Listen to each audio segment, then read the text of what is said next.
ဆရာတယောက်ကြောင်း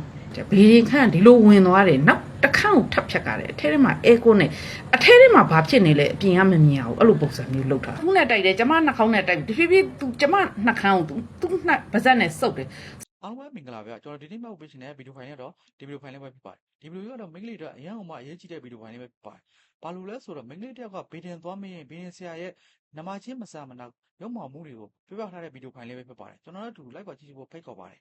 ်ဟယ်လိုမင်္ဂလာပါဘုဟုတုတ္တရအောင်ပြောပြမယ်နော်နောက်လူတွေလည်းလူငယ်တွေလည်းဘုဟုတုတ္တရအဲ့တော့ဘေးချင်းဆရာတယောက်ကြောင်းအရန်နာမည်ကြီးတယ်ဒါပေမဲ့လူတွေကတော့သူ့ကိုအခုဆရာနဲ့အရန်ယုံနေတယ်ပေါ့နော်တချို့အမှန်တရားတွေကလေပြောပြလို့မရဘူးဘာဖြစ်လို့လဲသိတယ်လူတွေကအရန်ယုံကြည်မှုအားကောင်းနေတဲ့ခါကျကျမတို့ကဖမ်းထောက်ပြရင်ကျမတို့ကိုဝိုင်းပြီးအစဲခံမယ်ဒါပေမဲ့အမှန်တရားကကျမတို့သိနေတယ်မတ်ဇွန်နီလာထိပြောတာတွေကအဲ့ဒါအမှန်တရားတွေကျမကိုမစိမ့်နဲ့ကျမသိနေလို့ပဲကျမဘေးဆရာတယောက်အကြောင်းပြောပြမယ်နာမည်ကြီးအခုလဲနာမည်ကြီးဆရာနဲ့ကျမသူ့ပို့တွေတွေ့နေစိတ်ချမ်းမှာတော့လူလိန်အဲ့လိုပဲခေါ်နေတယ်အဲ့နဲ့ကျမပြောမယ်အဲ့ဘေးဆရာကျမကိုကြိုက်တဲ့ခါကျသူကသူ့ဘေးရင်ကောင်ကျမကိုခေါ်တဲ့ခါကျတော့ကျမຫນွေတွေကခေါ်တာမိုးစီကျမမရောက်တဲ့ခါကျတော့ဘလို့ဖြစ်လဲဆိုတညအိမ်မက်တယ်အိမ်မက်ထဲမှာသူယောဂီအပေါ်အောက်အညိုဝန်းဆက်ကြီးနဲ့လာတာအဲ့နဲ့ကျမလာတော့အိမ်မက်တော့ခါအိမ်မက်ထဲမှာဘာလဲမသိဘူးငါဒီဆရာကိုမတ်တယ်ပေါ့နော်အဲ့နဲ့ကျမဒီဆရာကျမကိုခေါ်ရလေကျမညီမတုံးမွေးတွေပြောပြတာဟဲ့ဘေဒီဆရာငါ့ကိုသူ့ဘေဒီငါ့ကိုခေါ်နေဆိုကျမညီမအမတွေကပြောတယ်ညီမတုံးမွေးတွေကအခင်နဲ့မသွားဘူးတဲ့ဘေဒီဆရာတွေခေါ်ရင်းနဲ့အဲ့လိုပြောတယ်ပြအဲ့နဲ့ကျမဘေးရင်ဆရာတိုင်းကိုစော်ကားနာမဟုတ်ဘူးနော်ကျမကိုတွေ့မှာကိုတွေ့စစ်အဲ့နဲ့အိမ်မက်တော့ရှိရင်ကျမလေးအင်းဘောဒီဆရာပေါ့အိမ်မက်တယ်နောက်နေ့ခွေးသာတော့ကြည့်တော့အဲ့ဆရာနဲ့တွေ့ရောလမ်းမှာသူဖုန်းနံပါတ်တောင်းကျမဖုန်းနံပါတ်ကိုသူတောင်းတယ်ကျမပေးခဲ့တယ်ကျမလာမင်းနေ့ကျရင်ပြောမယ်ပေါ့နော်ဆရာဖုန်းနံပါတ်လေးကျမပေးဆိုပြီးတော့အဲ့ဆရာကြည့်နေမှသူလည်းတရှိထင်သာရရှိသေးတယ်နာမည်ကြီးပဲအဲ့တော့ကျမအားနဲ့နောက်လာကုန်ပြီ3ရက်နေလာမသိဖြစ်ကျမပွားမနက်10နာရီတိုးရင်းလို့ရှင်းကိုပြောပြမယ်နော်မနက်10နာရီရောက်တော့ကျမတုံကင်နံပါတ်မဆောင်ချင်တဲ့ခါကြတော့ကျမပြောတယ်ကျမဆရာကျမတုံကင်နံပါတ်မဆောင်ချင်ဘူးကျမဖုန်းဆက်ပြီးပြောတယ်ရတယ်တဲ့ခွေးစာကျူးတဲ့ကောင်မလေးလို့ပြောပြီးဝင်လာခဲ့တယ်လို့ကိုကြကျမခွေးစာကျူးတဲ့ကောင်မလေးလာတယ်လို့ပဲပြောကြပါရှိပြောပြီးကျမအထဲဝင်တော့ကကြအားခါကျဘေးရင်ခန့်ဒီလိုဝင်သွားတယ်နောက်တစ်ခါကိုထပ်ဖြတ်ကြတယ်အထဲထဲမှာအဲကိုနဲ့အထဲထဲမှာဘာဖြစ်နေလဲအပြင်ကမမြင်အောင်အဲ့လိုပုံစံမျိုးလုပ်တာအဲ့နဲ့ဝင်တော့ကျမဘေးရင်မေးပြီးတော့ကျမပြန်ထွက်ပါပေါ့နော်ပြန်ထွက်မှသူကဘာပြောလဲဆိုတော့မပြန်နေဘူးနဲ့သူ့ရှေ့ကိုလာထိုင်နဲ့ကျမပြောပြမယ်အဲ့နဲ့သူ့ရှေ့လာထိုင်ဆိုတော့ကျမဦးချုံညောင်နဲ့ပေါ့သူ့ရှေ့မှာကျမဒူးလေးထောက်ပြီးတော့သူကဘာလဲပြီးတော့ကျမကိုမျက်မှန်ချိုးတယ်မျက်မှန်ချိုးဆိုတော့လေကျမကဦးကြောင်နဲ့ပေါ်ရှိမျက်မှန်ချိုးလိုက်တာပေါ့မျက်မှန်ချိုးပြီးတော့အဲ့ဒါနဲ့သူ့ရှိမှကျမပစစ်လေးတုပ်ပြီးသူကကျမလက်နှစ်ဖက်ကိုယူပြီးတော့မန်းမှုတ်လိုက်တယ်ဘာလို့မန်းမှုတ်လိုက်လဲတော့မသိလက်နှစ်ဖက်စလုံးတော့ပူဆင်းသွားကြီးနောက်ပြီးတော့သူကဘာလုပ်လဲဆိုကျမနှာခမ်းကိုဆေးမဲတွေနဲ့တူတယ်ပတင်းနေကဆေးမဲတွေနဲ့တူပြီးဘာလုပ်လဲဆေးမဲတွေနဲ့တူပြီးဘာလုပ်လဲဆိုတော့ရှင်သူကကျမဒီလိုဒူးထောက်ပြီးထိုင်နေတာကိုသူကကျမမျက်နှာကိုဆွဲယူသွားတယ်ဆွဲယူပြီးတော့သူနှစ်ဖူးနဲ့ကျမနှစ်ဖူးကိုတိုက်တယ်သူနှာခေါင်းနဲ့ကျမနှာခေါင်းကိုတိုက်တယ်တိုက်ပြီးတော့ရွတ်တာရှမ်းလို့ရွတ်တာဟိုဒီမဟုတ်ဘူးဒီဖျားစာမဟုတ်ဘူးရှမ်းဘာသာဒီနဲ့ရွတ်တာရွတ်ပြီးတော့ဘာလုပ်လဲဆိုတဖြည်းဖြည်းသူနှစ်ဖူးနဲ့တိုက်တယ်ကျမနှာခေါင်းနဲ့တိုက်တဖြည်းဖြည်းသူကျမနှာခေါင်းကိုသူနှာပါးစပ်နဲ့စုပ်တဲ့ခါကျပထမလူကကြက်သေးသွားတာပေါ့နော်သူဘာလေးကိုဘေးဒီစီကငါ့ကိုဘာလုပ်တာလဲပေါ့နော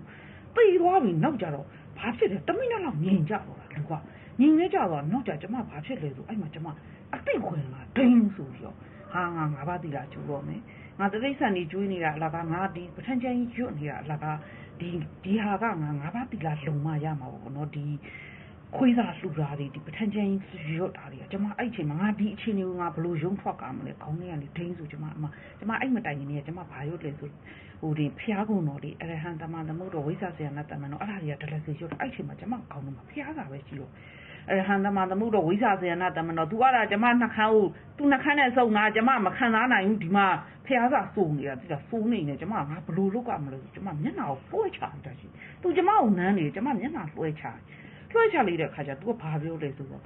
ကျမကိုပြန်ထိုင်ပြီးဘာပြောခိုင်းလဲဆိုသူ့လက်နှစ်ဖက်နဲ့ကျမလက်ဖက်နှစ်ဖက်ကိုတက်ချရောဟိုပီယာကြောတွေပွင့်နေဟိုကြောတွေပွင့်နေဒီကြောတွေပွင့်နေဆိုကြောတွေဖွင့်နေတယ်ရှင်ဒါပေမဲ့ကျမကဘာအကြောမှပွင့်မလာတဲ့အခါကျတော့သူကဘာလို့သူ့ကိုလည်းပြန်ဖတ်ထားပါဦးနဲ့ကျမရောငါဒီဘေးငန်းနေရမြင်ထွက်ပြီးရောနော်ပြီးရောဆိုဖတ်ပြီး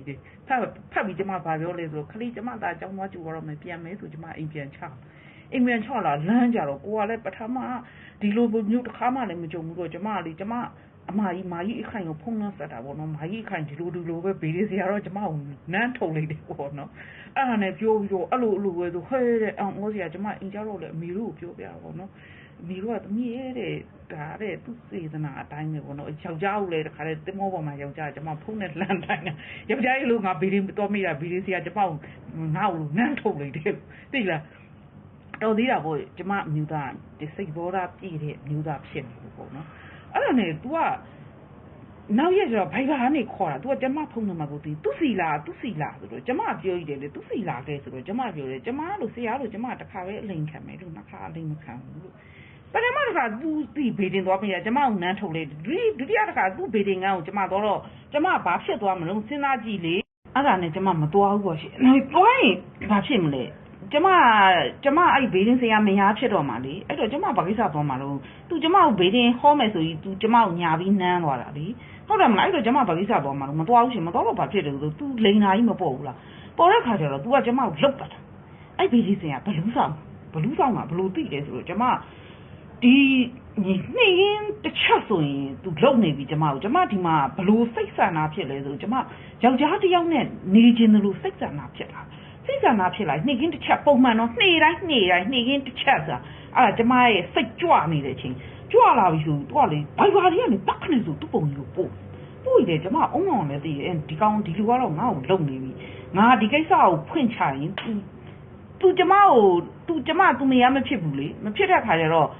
तू ကျမဖွင့် तू ပေါ်တော့မယ်လေပေါ်တော့ तू ကျမကိုလှုပ်တော့အဲ့လိုဖြစ်လာတဲ့ခါကျမဖက်ကနေဆိုပထန်းချင်ကြီးအရန်စွမ်းတော့ဖျားဝင်ရှိပြီးတာ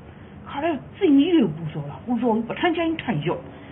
တဲ့အခါကျတော့ဒီတဏှာစိတ်ကကြွမဲ့နေရာမှာပထန်းချင်ကြီးကိုဖျားကဝင်သွားတဲ့အတွက်တဏှာစိတ်မလာဘူးနေ့တိုင်းအဲ့လိုပဲတစ်ချက်ဆိုကျမသိပြီဖျားစိတ်ရှိကျမရောက်နေပြီပထန်းချင်ကြီးပူစော်နေကျမဒီကပထန်းချင်ကြီးနဲ့ပြန်တိုက်အဲ့နဲ့ကျမဘာဖြ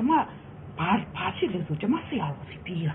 ဆရာတော်ရှိအောင်မှာပေါ်တာပဲသမီးကိုတဲ့သူကသမီးကိုကြိုက်တဲ့အခါကျတော့ဘာနဲ့လှုပ်လိုက်တယ်ဆိုရှမ်းနဲ့ပီယာနဲ့ရှမ်းနဲ့အောက်လန်းရှမ်းပညာနဲ့ပီယာစင်းနဲ့ပေါင်းပြီးတော့တိုက်လှော်လိုက်တာသမီးကိုအဲ့တော့တစ်ချက်ပေါ့နော်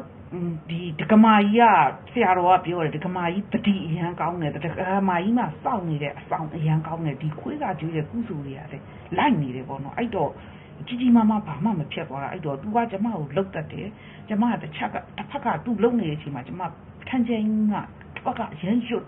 အဲ့တော့ तू ကျမကိုတစ်ချက်နေကင်းတစ်ချက်တိုက်ပြီးဆိုကျမလည်းဖျားစင်ရှိရောက်သွားပြီနောက်ကြဘာဖြစ်လာသည်ဆရာတော်ကလေအဲ့မှာဒီရှမ်းပညာကျမတို့အောက်လန်းထဲမှာရှမ်းအမြင့်ဆုံးလို့ပြောတယ်ဒါပေမဲ့ तू ကျမကိုမနိုင်တဲ့ခါကျဘာဖြစ်လာလဲဆိုအဲ့ဒါလေ तू မတိုးဆရာတော်ကတစ်ခါရေမန်းနေပါလေတတ်ချဒီ तू ကဒီစေးနှခမ်းမှာစေးမဲတုတ်လိုက်တာဒီပီယာဈေးကကျမကိုယ်ရဲ့ဝင်ပြီးပြန်ချီရပြီလေဆရာတော်ကကျမကိုရေမန်းနေပါလေတိုက်နောက်ကြဘာဖြစ်လို့တစ်ဖက်လောက်ဖျားတာမှလေလေချောင်းဟလိုက်တာနဲ့ပွေးတွေပါဆရာတော်လဲကုတယ်ကျမပထန်းချင်ကြီးရွတ်တယ်ဒါသူကတော့ကျမကိုအောက်လန်းနဲ့တိုက်ပြီးတတ်တာကျမမသေးတာပေါ့နော်အဲ့ဒါကျမအားလုံးကို